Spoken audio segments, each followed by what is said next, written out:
tayo manalangin para sa salita ng Diyos. Lord Jesus, once again, O God. Hallelujah. Narito, Panginoon, ang aking mga kapatid, O God, na handang makinig sa mga salita, O God.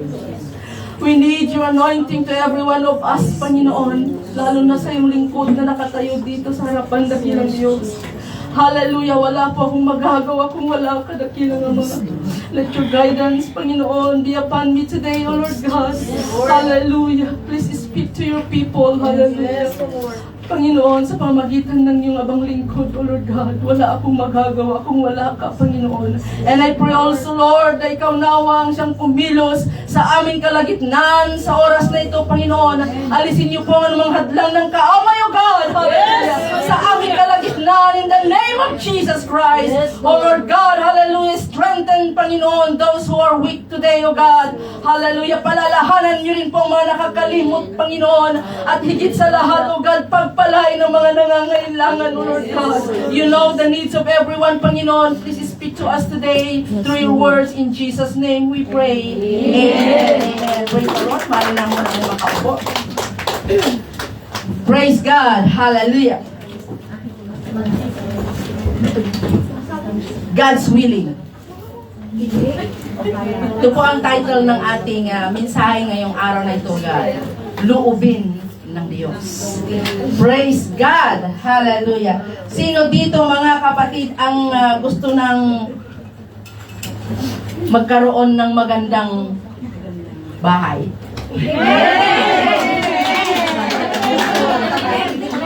Many Christians, hallelujah, many Christians are struggling not because of lack of wisdom. They are struggling because of lack of surrender to God. Amen po ba, mga kapatid?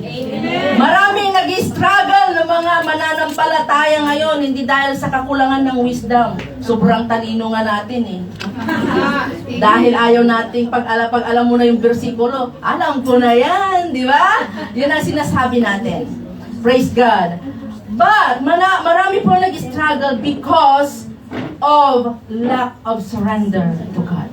Amen. Alam niyo po ba ang mga ang salitang follow your dreams?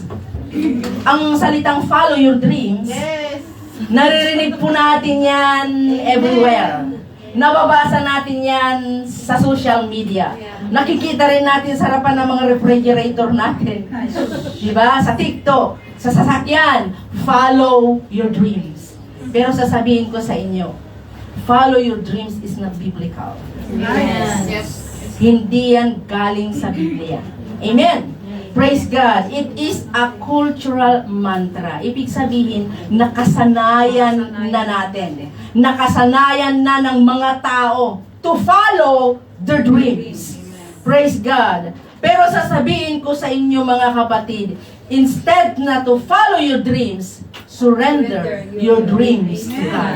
Palakpakan natin ang ating sarili. Buksan mo natin ang ating mga Biblia sa Proverbs chapter 19, verse 21. Praise God. Proverbs chapter 19, verse 21.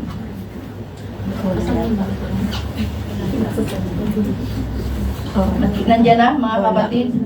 Wala. So, basahin ko sa inyo at sundanin nyo sa inyo mga Biblia, mga kapatid.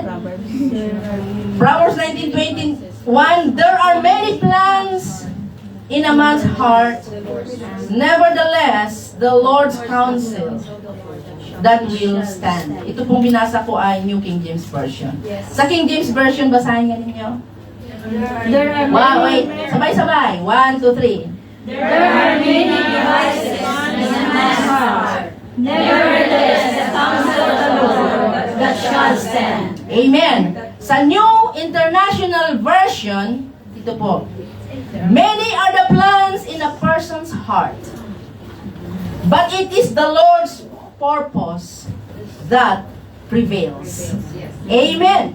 Praise God. Hallelujah. Most of the people nowadays, they are pursuing their dreams. Maraming mga tao ngayon, nagpupurso tayo, marami tayong mga dreams. Ano ba ang dreams dito? Hindi yung panaginip. Ang dreams na tinutukoy dito is yung mga plano, pangarap sa buhay. Amen. Praise God. Hallelujah. They become successful, yung mga taong nagfa-follow their dreams. But no peace of mind. There's no meaning of life to them. Kasi sabi nila, I will follow my dream. Pinalo nila ang dream nila. Nawala ang Panginoon. They followed their dreams on their own, mga kapatid. Hallelujah. Wala ang Panginoon sa kanilang plano. Sino dito, mga kapatid, ang nagpaplano na labas ang Panginoon sa kanyang plano? Almost tayong lahat kung minsan. Nakakaligtaan natin ng Diyos. Amen? Nakakaligtaan natin ng Diyos na isama sa ating mga plano. So yung mga Christians today, marami ang paabante ng paabante ang kanilang karir. Yes. Paabante ng paabante. Pero paatras ng paatras ang kanilang calling sa ating Panginoon. Bawat isa sa atin ay may kanya-kanyang pagkatawag. May kanya-kanya tayong calling, mga kapatid. Hallelujah.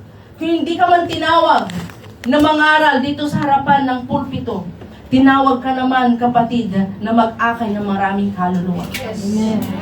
Praise God. May kanya-kanyang pagkatawag ang Diyos sa bawat isa sa atin. Praise God. If there is, kapag naranasan mo ito, mga kapatid, you are pursuing your dream.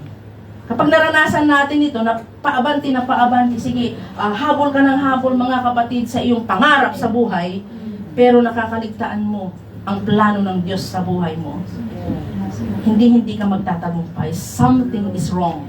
Something is wrong, mga kapatid. Mayroong kulang. Ngayon, ang tanong ko sa inyo, mga kapatid, what is your purpose? And what is the purpose why you are born? Ano ba ang purpose mo sa buhay na ito? Meron akong nabasa, kapag hindi mo alam ang purpose mo sa mundong ito, yun ang pinakamalaking problema sa atin. Yung hindi mo alam kung anong purpose mo, bakit ka nabubuhay. Yes. Yun ang anong tawag doon? Yun yung hindi mo alam ang purpose mo, kung bakit ka pinanganak sa mundong ito, kapatid. Yun ang pinakamalaking problema mo ngayon sa mundo. Praise God! Hallelujah! God, so number 1 tayo, punta tayo sa number 1 kaagad-agad, okay? God has designed you for a better purpose. Praise God. Basahin nga natin sa Isaiah 55 verse 8 to 9. For my thoughts are not your thoughts, tayo, neither your ways are my ways, saith the Lord. For as heavens are higher than the earth, so are my ways higher than your ways, and my thoughts than your thoughts. Praise God. Maaari na kayo makaupo. Salamat. Praise God. Hallelujah. Lahat ng nakikita natin dito sa mundo mayroong purpose. Ang toothbrush na may purpose. Panlinis ng ngipin. Di ba? Ang toothbrush, alam niya ang kanyang purpose. Panlinis ng ngipin. Ikaw kaya, alam mo bang purpose mo, kapatid? Alam mo bang purpose mo? Bakit ka nandito ngayon sa loob ng church na ito? Alam mo bang purpose kung bakit ka narito sa Hong Kong? Amen. Praise God. Amen daw. Praise the Lord. Napakasaya ng mabuhay kung alam mo ang iyong purpose. Amen? Ang purpose lang ba natin, mga kapatid, ay magtrabaho? No. Magkuskus ng kubeta, ng kusina, kapatid? Magkuskus ng plato, na pinagkainan? Yun lang ba ang purpose natin? Magkaroon ng sahod? Praise God, magpadala sa pamilya, and then pagkatapos ng kontrata, renew ulit, kahit hindi na uuwi. Yun lang ba ang purpose natin kung bakit tayo narito sa mundong ito? Hallelujah. But there is only a big problem sa buhay natin kung sa bawat paggising natin sa umaga, kapatid, ay nakakalimutan nating magpasalamat sa Diyos. Ang purpose, mga kapatid, ng ating Panginoon sa buhay natin ay hindi pwedeng mapalitan. Hindi pwedeng mapalitan. Amen. There will be only a big problem if your plans and God's purpose for you are competing each other. Praise God. Kung ang purpose ng ating Panginoon at ang ating mga pangarap at plano sa buhay ay hindi tugma, mga kapatid, sa purpose ng ating Panginoon. Pag hindi yan magkatugma, malaking problema ang ating susungin. If your plans and God's purpose in your life are opposite to each other, the result will be an spiritual burnout. Praise God. Hallelujah. If your plans and God's purpose in your life are opposite to each other, you will be spiritually burned out. Amen. Ito yung saying. Mayroong saying na, it's possible, nawala. It's possible, praise God, asan ko na sinulat yun. It's possible for us to dream outside God's design, but you can never fulfill your purpose without God. Posible, kapatid, na mangarap tayo na outside sa plano ng ating Panginoon. Posible yan, okay lang yan, mga kapatid. Okay lang na mangarap. But, praise the Lord, you can never fulfill your purpose without God. Bakit? Dahil ang pangarap, nagbabago yan. Ang pangarap, nababago yan. Tulad ko nung bata pa ako. Praise God. Ang pangarap ko, kapatid, ay magkaroon ako ng motor. Suzuki. Pero nung nagpabili ako kay nanay, sabi niya walang budget. Walang pera. So, okay na lang pala sa akin yung bisikleta. Basta mayroong masasakyan. Okay na lang pala yung bisikleta. Basta mayroong masasakyan. Praise God. Dahil ang pangarap ay nababago. Pwedeng magbago ang pangarap natin. Ang pangarap ay seasonal, negotiable, and it is empowered by desire. Amen? Kaya nga sabi ng Biblia sa Psalms 37 verse 4, delight thyself also in the Lord, and He shall give thee the desire of thine heart. So delight yourself in the Lord, and He shall give thee the desires of thine heart. Ibig sabihin, ang bawat tao ay pinanganak na mayroong desire. Mayroong mga plano sa buhay. Mayroong mga pangarap sa buhay. Praise God. Halimbawa, sinabi mo ang pangarap ko, ang gusto ko ay maging abogado. Pero ang resulta, nandito ka ngayon, domestic helper. Tulad ko. Amen. Ang pangarap ko noon, mga kapatid, gusto kong maging architect. Mag-drawing, maggawa ng building, lahat mga kapatid na mga basta about arts, drawings, gustong-gusto ko yan noong bata ako. Pero ang pangarap nababago. Dahil kahit mangarap tayo ng mangarap, kung hindi ang purpose ng Panginoon sa buhay mo, hindi pa rin magagawa at magtatagumpay sa iyo. Amen po ba? Amen. Ang pumipili ng purpose natin sa buhay ay ang lumikha sa atin. Amen. Hindi natin pwedeng piliin ang magiging purpose natin. Praise God. Halimbawa na lang. Example lang mga kapatid, yung ibon. Yung ibon. Nalikha siya, anong purpose niya para makalipad? Na-design siya to fly. Hindi pwede ang ibon ay pupunta sa tubig at lumangoy-langoy doon. Amen? Hindi rin pwede ang isda na siya yung nandun sa taas na lumilipad-lipad yan. Pero kasi hindi yun ang kanyang design. Amen po ba? Ang tao, hindi pwedeng lumipad. Dahil hindi tayo nakadesign na lumipad. Pwede kang lumipad, nakasakay ka ng aeroplano. Pwede yun, kapatid. Pero yung lumipad na gagamitin mo ang iyong mga kamay, praise God, malayong mangyari yun. Amen. Pwede kang mangarap, Sister Michelle, na lumipad. Pero hindi design ng Panginoon na ikaw ay lumipad. Kahit mag-aral ka pang lumipad, hindi pa rin mangyayari yan. Kahit career kang mag-aral ng paglipad, hindi mangyayari dahil hindi ka din design ng Diyos na lumipad. Amen. Amen. Praise God.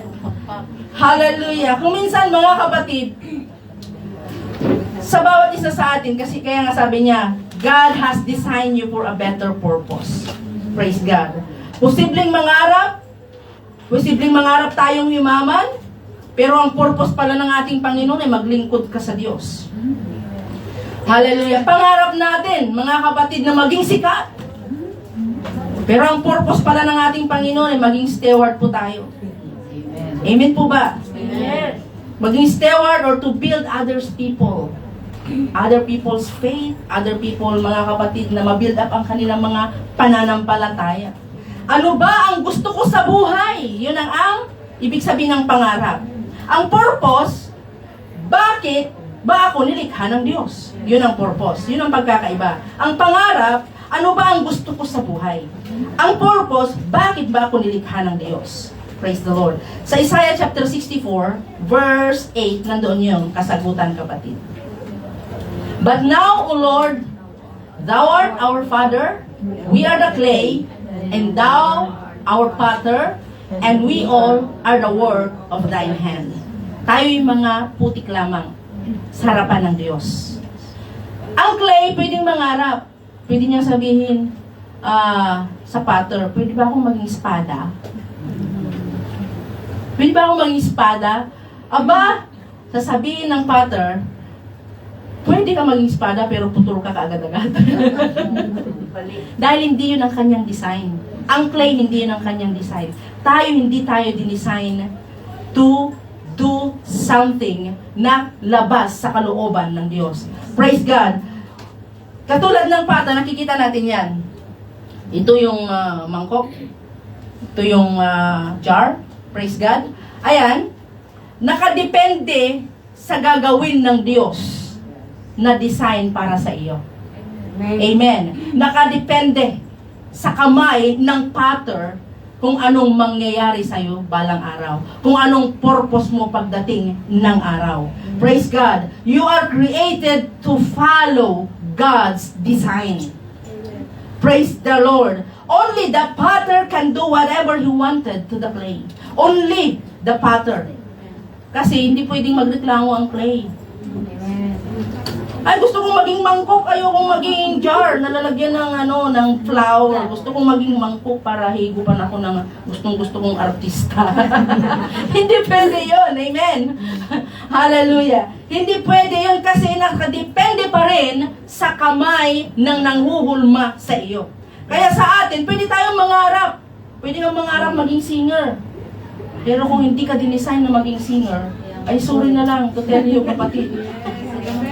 Maalala ko noong bata pa ako.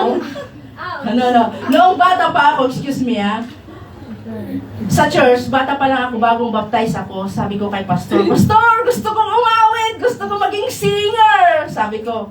At nung pinawit ako ni pastor, left and right, up and down ang aking tono, mga kapatid. Nawawala lagi sa tono, sumisimplang ang aking boses. Ang sabi niya sa akin, tinakbayan niya ako, anak, huwag mo nang pangaraping maging singer.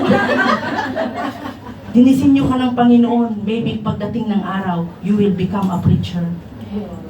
And that is what God has done in my life. Palakpakan niya natin ang ating Panginoon. Amen!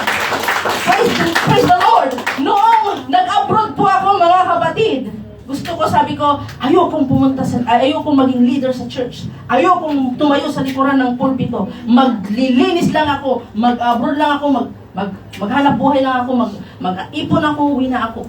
Yun ang aking plano, pangarap, mga kapatid. Pero hindi ko inaasahan. Ilang buwan pa lang ako dito sa Hong Kong noong first time, year 2010. Pinatayo na ako ni pastor to preach the word.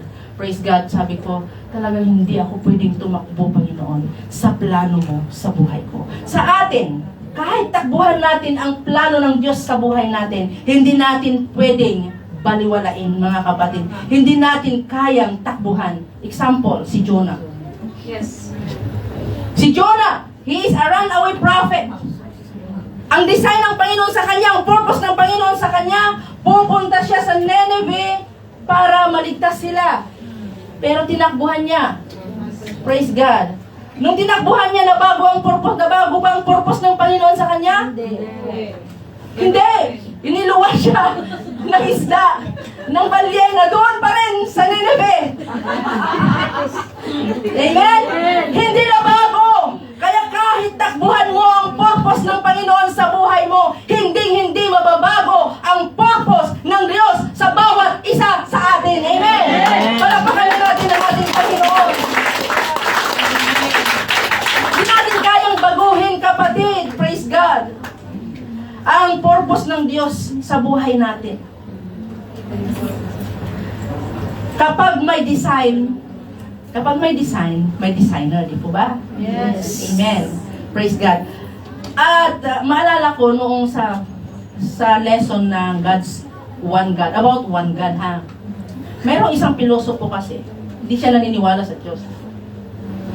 Sabi niya, walang Diyos. Di ako naniniwala sa Diyos. Sabi naman nung kanyang kausap, sino bang lumikha sa iyo? Sino bang lumikha ng langit at lupa? Ay, basta walang Diyos, wala. Pag di ko nakikita, wala talagang Diyos. Sabi niya. Ngayon, yung ginawa nitong lalaking ito, nitong kaibigan niya, nag-design siya ngayon. Scientist sila eh. Alam mo yung disenyo na gumawa siya ng globe, yung Earth, tapos yung buong galaxy.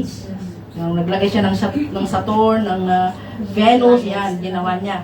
Tapos, pagpasok ng kanyang kaibigan sa kanilang laboratory, sabi niya, wow! Ang ganda naman ng design na to! Sinong gumawa nito? Ay, walang gumawa niyan! Sabi naman ng kanyang kaibigan. Mayroon, posible naman na nandito ito na walang gumawa. Wala nang gumawa dyan eh! Sabi niya, kasi ngayon ang paniniwala niya, walang lumikha sa kanya. Hindi ako naniniwala na walang gumawa nito. Yun pala eh, bakit di ka naniniwala sa Diyos? Siya ang lumikha sa iyo at sa akin, di ka pa rin naniniwala. Kung naniniwala kang mayroong gumawa nito, dapat manampalataya ka na may gumawa sa iyo. Yun ang sabi niya, mga kapatid. So, sa bawat nangyayari sa mundong ito, mga kapatid, hallelujah, mayroong purpose at mayroong nag-design sa atin. Praise God, hallelujah. Mayroon tayong purpose. Pero pag kumilos ka na outside sa design ng ating Panginoon, kahit anong effort po natin, kahit anong gawin natin, hindi mababago ang function natin. Kung ang function mo, tumulong sa church. Kung ang function mo, mga kapatid, ay magsung leader. Kung ang function mo, kapatid, is to encourage other people. Kung ang function mo sa loob ng iglesia ng ating Panginoon ay maglinis sa loob ng church. Praise God. Hallelujah. Hindi yan mababago. Praise God. Sa bawat isa sa atin, mayroon tayong kanya-kanyang function sa loob ng iglesia ng ating Panginoon. May kanya-kanya tayong pagkatawag. Hindi natin alam balang araw. Hallelujah. Ikaw ay tatawagin ng Diyos na magtayo ng inyong simbahan sa inyong mga, anong tawag doon? Sa inyong mga hometown. Taga saan ka, Sister Freeling? Lalo, Cagayan. Oh, sa Lalo. At church tayo di Gayan, di ba? May church na tayo sa Lalo. Sa kay Sister Minerva. Kayo, Sister, saan ka banda, Sister Michelle? Tayo. Sa Tayog. Meron din tayong church sa Tayog. Saan ba dito wala pang church tayo? Saan banda, Sister? Sa Mindanao. Kukunti pala ang pastor natin sa Mindanao. So, balang araw, Sister Joy, baka ikaw ay gamitin ng Diyos magpastor sa Mindanao. Amen po ba? Hallelujah! So, kahit takbuhan natin, hindi mawawala ang purpose ng Diyos sa buhay po natin. Amen?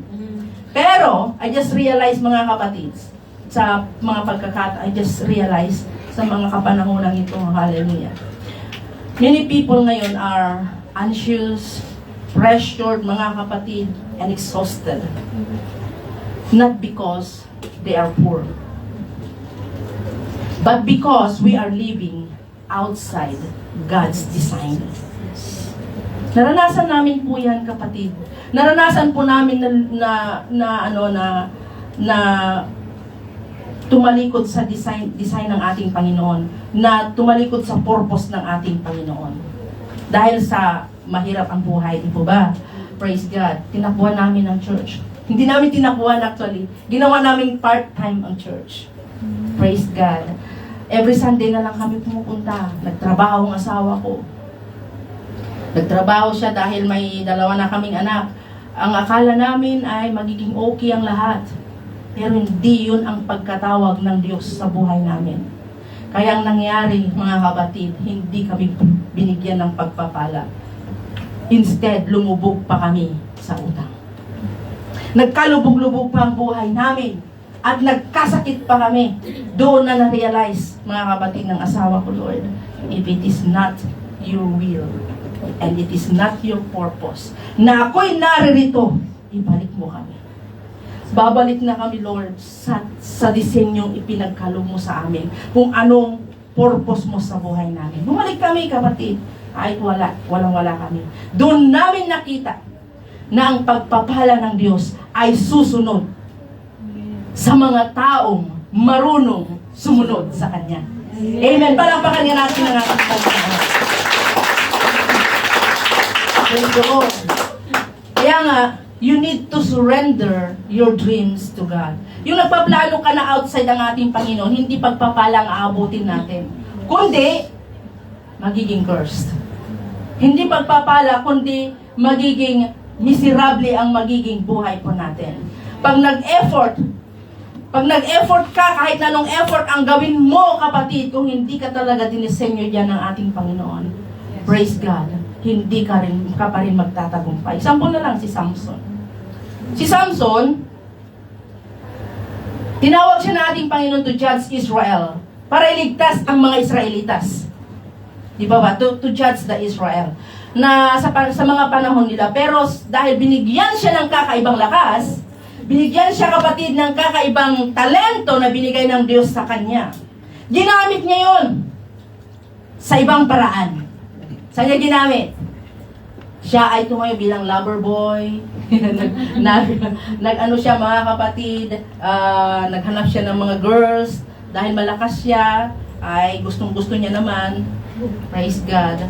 Dahil sa sobrang lakas ko, ayan, maraming mga babae na attract sa akin. Yun ang kanyang pangarap sa buhay. Yun ang kanyang gustong gawin sa buhay. Pero hindi yun ang purpose ng Diyos sa kanya. Ano nangyari? Praise God, nung naputol ang kanyang buhok, nawala ang kanyang lakas. Dahil ba sa buhok niya? Nawala ang lakas niya? Hindi.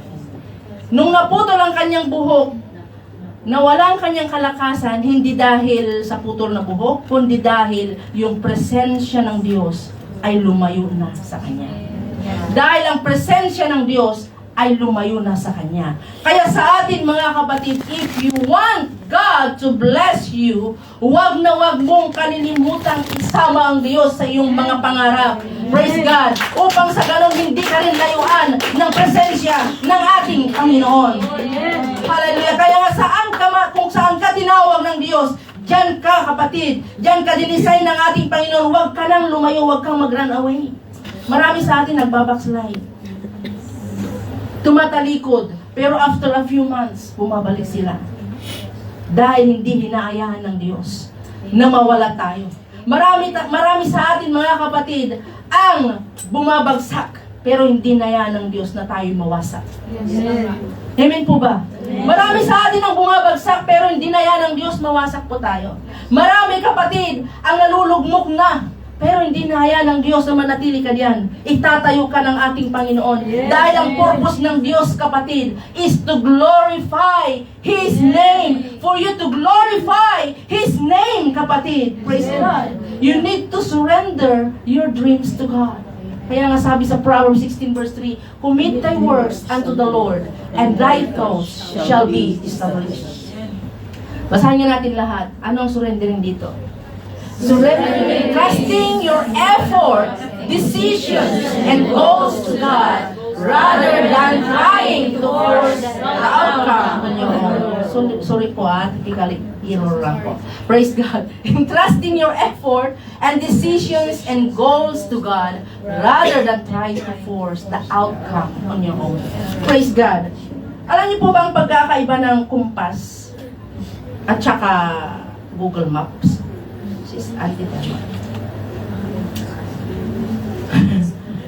Ang Google Map, pinapakita na niya kung ilang minuto ka makakarating sa iyong patutunguhan.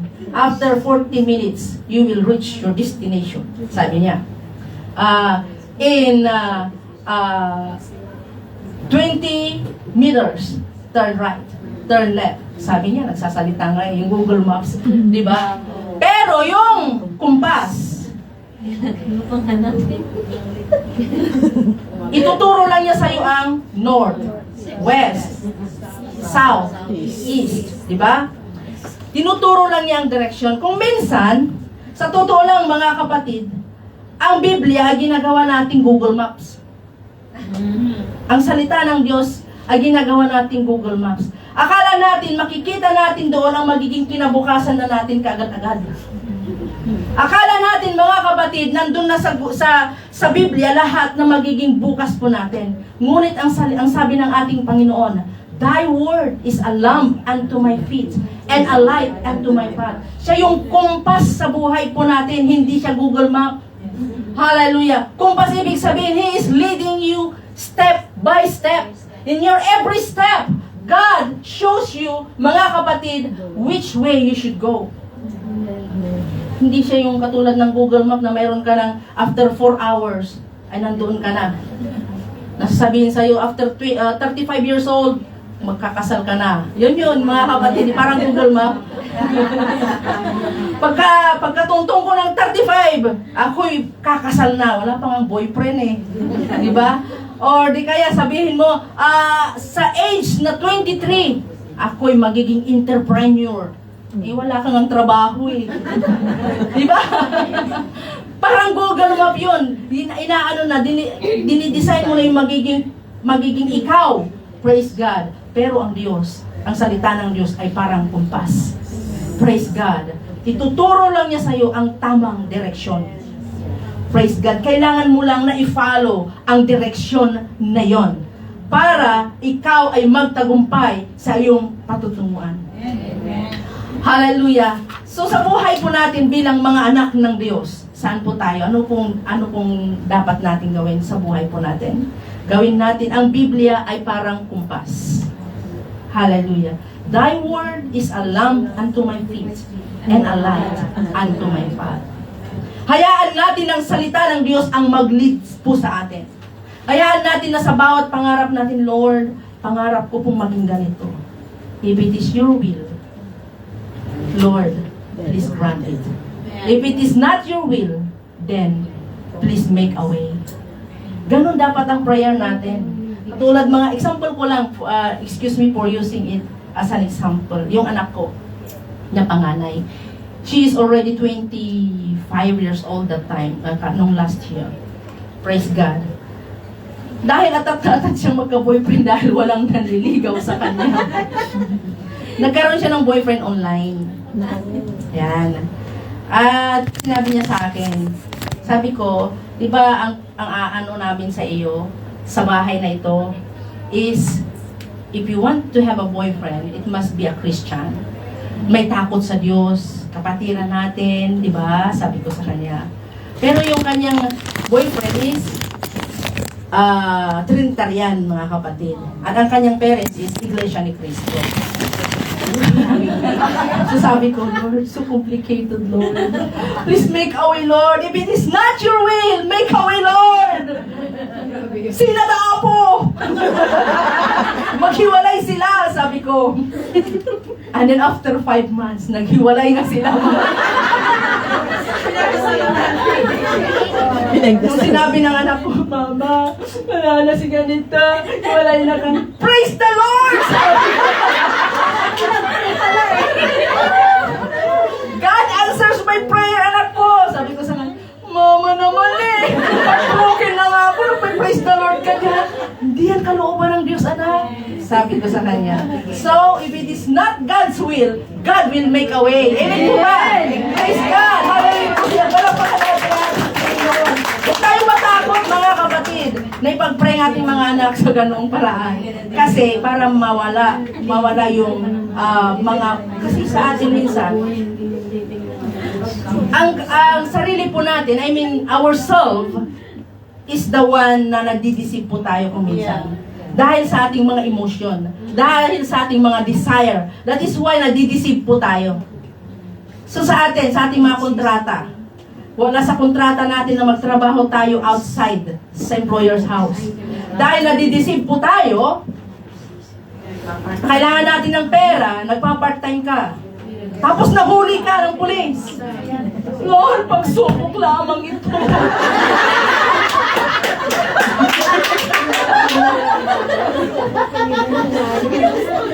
Pagsubok ba yun? Hindi siya pagsubok. Pagsubok ba yun? Mga kapatid, you are doing something outside your contract. So parang ganun yun, mga kapatid. Yung gumagawa tayo ng mga bagay-bagay na outside sa plano ng ating Panginoon, hindi tayo magtatagumpay. Palakpakan na natin ang ating Panginoon. Praise God. Pursue God and blessings will follow God and blessings and mercy will follow you. Praise God. Basahin natin sa Psalms 23 verse 6, sabi niya, surely goodness and mercy shall follow me all the days of my life, and I will dwell in the house of the Lord forever. Tawagan ko nga si Sister, yung dalawa kanina, nasaan na? Sino yun? Sister Andrea, tsaka si Sister Jennifer. Asa Sister Jennifer? Humihi. Okay, mamaya na. Ninervyos niya. Praise the Lord. Alam niyo mga kapatid, ganito yon. Gusto kong i-explain sa inyo tungkol sa plano ng Diyos sa buhay po ng bawat isa. Tayo po mga kapatid ay dinesign ng ating Panginoon to follow and pursue God.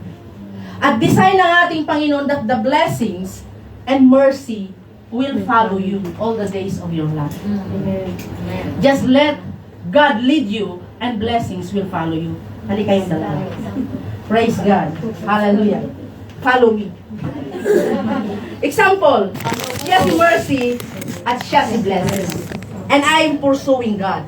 Follow me. Praise God. While pinupurso natin ang ating Panginoon, sumusunod din ang blessing. Kaya nasaan ang aking, pambayad ko ng bill, sumusunod siya.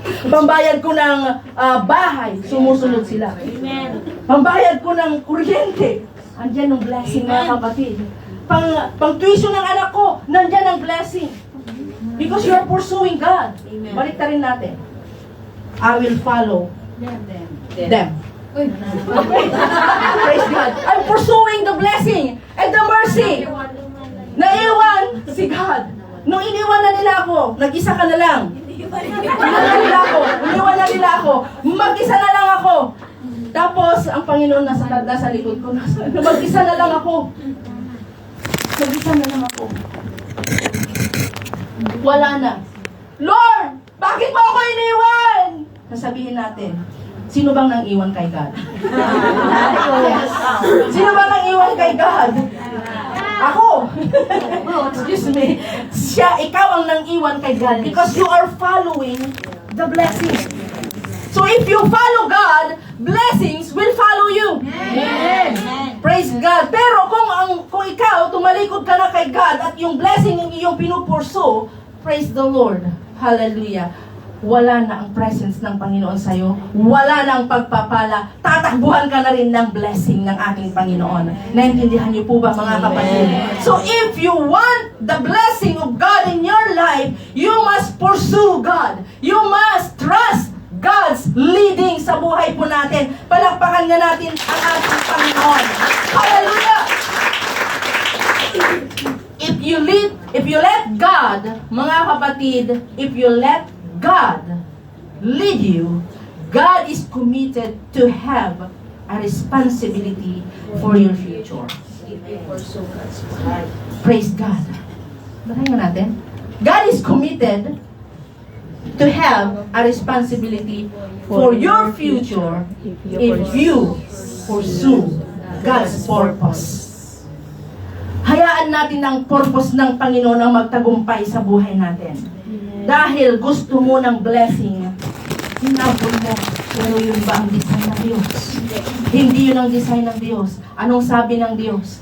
Surely, goodness and mercy. Ang goodness na sinasabi diyan, ang ibig sabihin diyan is blessing. Mercy shall follow me all the days of my life. Ang blessing ng ating Panginoon will follow you. Basta, hayaan natin na ang kalooban ng Diyos ang manaig sa buhay po natin. Amen po ba? Amen! Praise God! Palapakan nga natin ang ating Panginoon. Praise the Lord! Bago ako nag-abroad, mga kapatid, katakot-takot na prayer yan.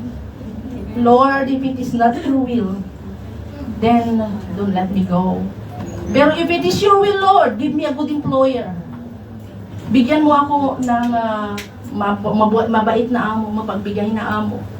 Praise God. So sa lahat, mula nung nanatili ako sa Hong Kong, wala ako nagkaroon ng employer na masungit, mga kapatid. Na tinatrato kang ibang tao. Wala akong naging employer since 2010. Praise the Lord. And God is good. After 3 years na nagpurgod po ako, sabi ko, Lord, meron akong pangarap, Panginoon, but then this pangarap na ito, hindi ko gagawin for my own. Ikaw ang mag-lead sa akin. Sabi ko, mga kapatid. And then if it is your will, give me a good employer. Nag-search ako sa internet, mga kapatid. 45 years old lang, pwede. Pababa sa mga ex-abroad. Naku po, wala na yatong pag-asa, Panginoon. Hindi na ako makakapag-abroad, sabi ko. But then, God make a way. Bagamat 45 pataas na tayo, mga kapatid, God gave me a good employer. God is good.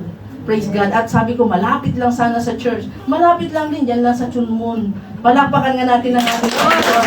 God is good. Praise the Lord. Kung ipopromise natin ang lahat ng plano natin sa ating Panginoon, God will answer it. If you always pursue God's purpose in your life. Sa mga kapatid, sabi ko, Lord, if your purpose na makabalik ako ng Hong Kong, then please, once again, I give my life to you.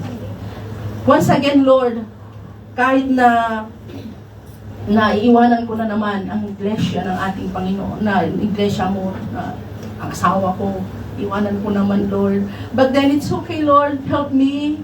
If it is okay for you, then let me go. At walang problema, mga kapatid. Walang naging problema. Kaya sa bawat isa sa atin, may kanya-kanyang plano ang ating Panginoon. Kahit balibaliktarin man natin ang mundo, baliktarin man natin, mga kapatid, ang lahat ng sitwasyon natin, kung ang plano ng Diyos sa buhay mo ay maglingkod ka sa Kanya, hindi yan mababago, kapatid. Mag-backslide ka man, hahanapin ka pa rin ng ating Panginoon. Tumalikod ka man, manlamig ka man, hindi yan hahayaan ng Diyos. Hahanapin at hahanapin ka ng Diyos. Gagawa pa rin ng paraan ng ating Panginoon para bumalik ka sa Kanyang presensya. Amen. Praise God! Hallelujah! Hindi lahat ng tinawag may kanya-kanyang mga, pare-pareho tayo ng pagkatawag. May mga purpose ang Panginoon sa bawat isa sa atin, hindi nga pare-pareho. Katulad ng parte ng ating mga katawan. Amen? Yes, amen. Mayroong mga ulo dito. Yes. Sa iglesia ng ating Panginoon. Sila yung nag-iisip. May mga kamay dito. Sila yung mga gumagawa. Nag-design. Naglilinis, mga kapatid. May mga paa. Sila yung mga nag-outreach. Praise God. May mga mata, mga kapatid, nagmumonitor sa ikalalago ng iglesia. Praise God. May kanya-kanya tayong purpose. Hindi ka lang tinawag ng Diyos para maupo sa iyong upuan, kapatid. Hindi ka lang tinawag ng Diyos para manatili kang nakaupo. May purpose ang Panginoon sa buhay mo. Praise God. Kung first time kang nakadalo sa iglesyang ito at hindi ka pa nababautismuhan sa Kanyang pangalan, may plano ang Diyos sa buhay mo, kapatid. Amen. Amen. May plano ang Panginoon kung bakit ka dinala dito. Nung first time kong pumunta sa church, ang sabi ng pastor sa akin, God has a plan in your life. Pagdating ng panahon, ikaw ay maglilingkod din sa Panginoon. Sabi niya, kapatid, sabi ko, wala may. Hindi ako naniwala, mga kapatid. Pero, yun palang purpose ng ating Panginoon. Pag tinawag ka ng Diyos, hindi ka na makakawala sa kamay ng Diyos. Amen. Mga kapatid, hallelujah! Purihin natin ang ating Panginoon. Praise God! Hallelujah! Sa Proverbs chapter chapter 19 verse 21, sabi niya doon, many are the plans in a person's heart, but it is the Lord's purpose that will prevail. So will you able to trust God? Amen. Kaya mo bang pagkatiwalaan ng Diyos sa iyong mga pangarap? Amen.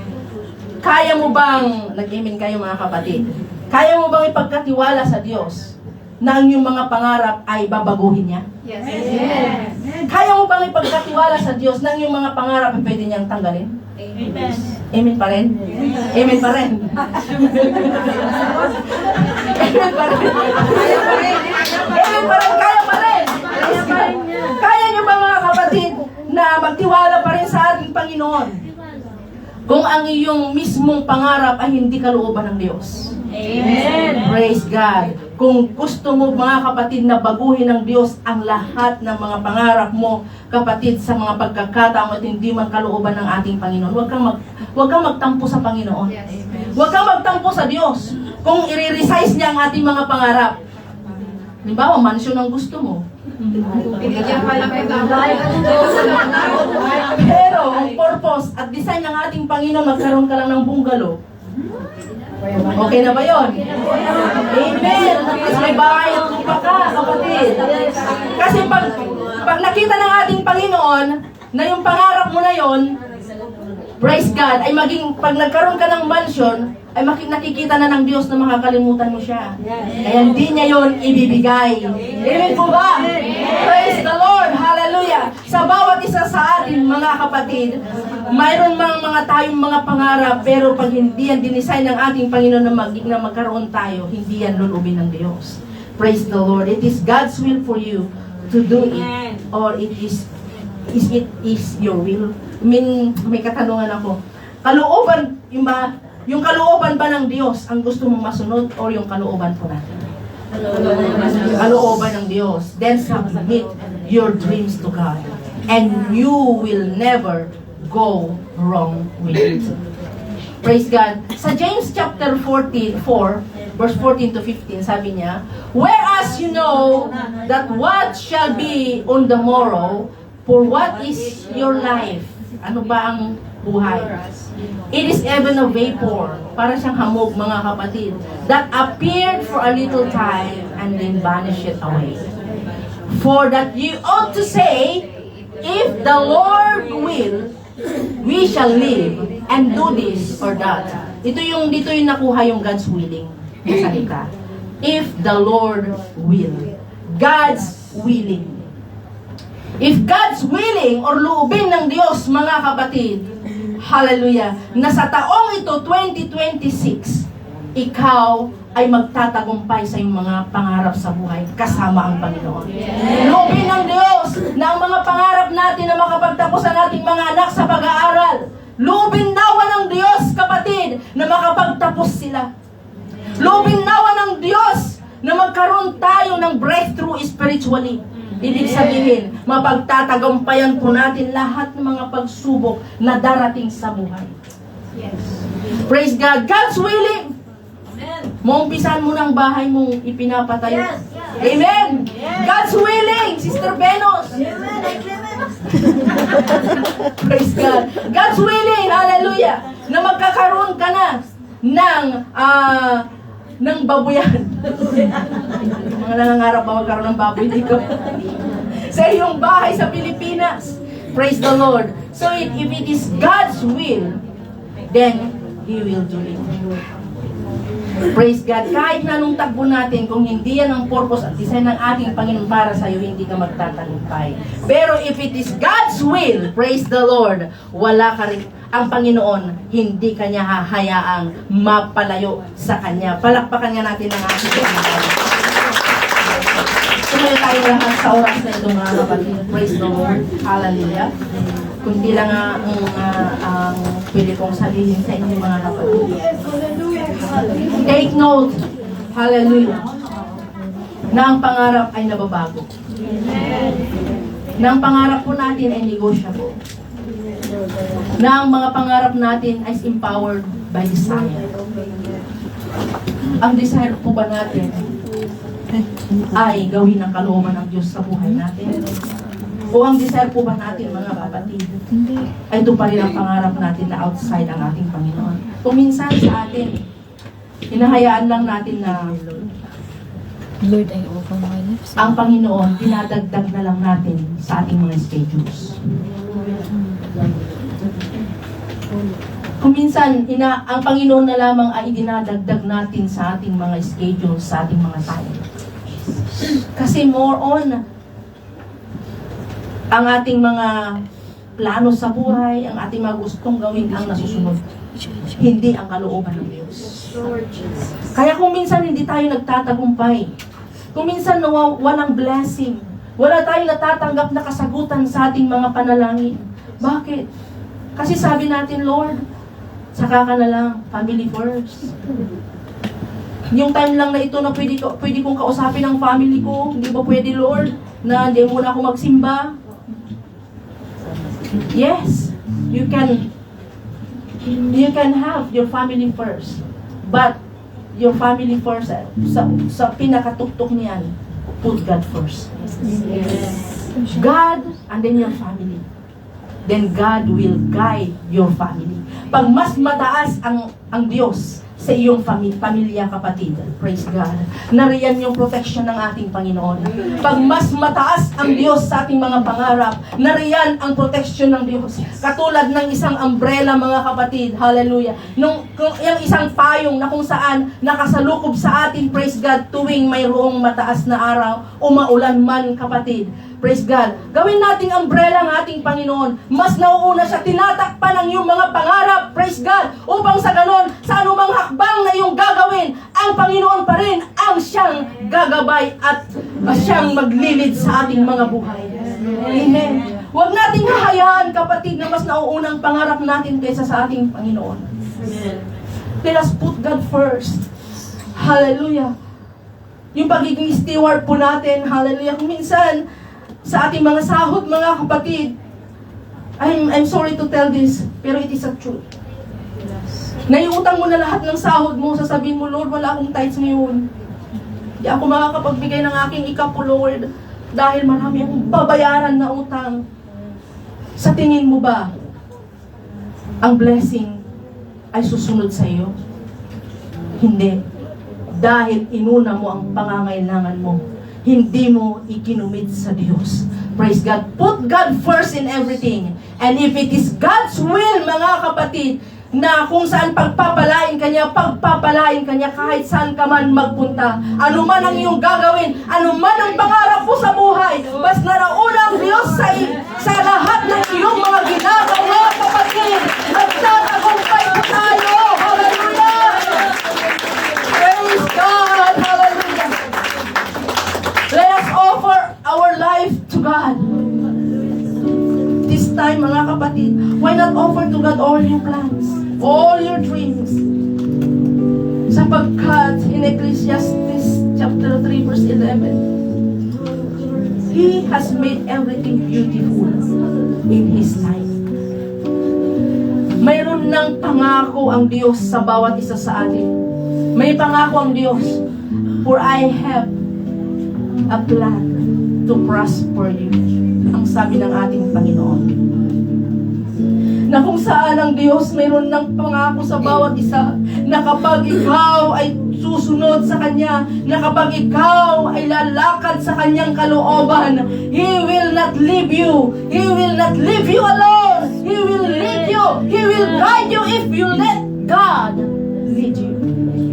Kailan natin ang Panginoon mag-lead sa ating mga kapatid. Hallelujah. Alam mo ang iyong sitwasyon ngayon spiritually. Alam mo ngayon, kapatid, ang iyong sitwasyon emotionally. Why not give it all to God? Why not bring it all in front of God? God is willing to listen to our every petition. God is willing to listen to our every trials, every tribulations, every burdens. God is always there for us. Only us. That we are leaving God alone. Pero ang Diyos ay Diyos pa rin kahit iwanan mo siya. Pero kung ikaw wala sa Diyos, wala kang magagawa. Hallelujah. Come on, hallelujah.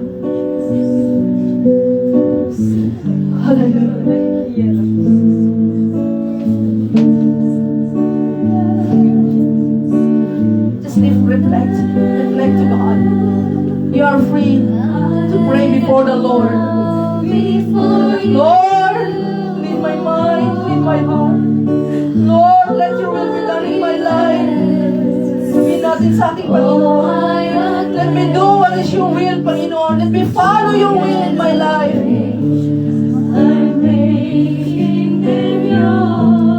Hallelujah. Lord, I offer my life to you. Everything Oh, Jesus. Hallelujah. use it for your glory. Lord, I offer my days to you, lifting my Jeremiah praise. 29 verse 11, sabi niya doon, mga kapatid, for I know the plans I have for you, declares the Lord. God already planned a good future for you. Plans for welfare and not for evil. To give you a future and a hope, sabi ng ating Panginoon. Ang plano ng Diyos, mga kapatid, sa buhay po natin, to give us a good future, a good hope, mga kapatid. Kaya bago ka man nangarap, may pangarap ng Diyos para sa iyo. Bago ka man mangarap sa lahat ng iyong mga pangarap sa buhay, mayroon nang nakalaan na blessing para sa iyo, kapatid. Ang kailangan mo lang is to pursue God, follow God in every steps of your life. Kung sa gano'n, kapatid, ano ang pangarap mo sa buhay, ililid ka niya sa tamang landas. Hindi ka mawawala, kapatid. Hallelujah. Use it for your glory. Lord, the plans I have for you, declares the Lord. Plan to prosper you and give you hope and a future. Yun ang sabi at pangako ng ating Panginoon. Let the will of God move in our life, mga kapatid. The altar is open to everyone. You are free to kneel down where you are. You are free to raise your hand. You are free, mga kapatid, to pray before the Lord. You can praise God loudly. You can praise God in your heart. You can clap your hands. You can shout hallelujah. Everything that you wanted to tell God, mga kapatid, you can do it. Walang manlalait sa iyo sa iglesia nito. Walang magtatawa sa iyo, kapatid. Kung ano man ang gusto mong gawin. Basta lumapit ka lamang sa harapan ng ating Panginoon.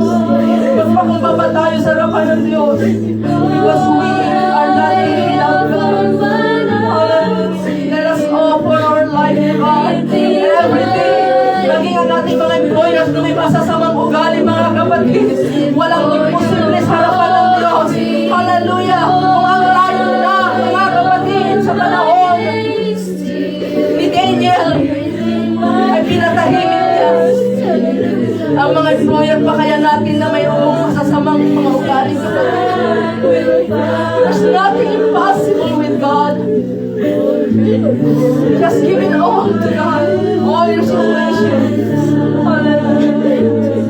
Jesus, hallelujah. You know our situation. You know our hearts, oh God.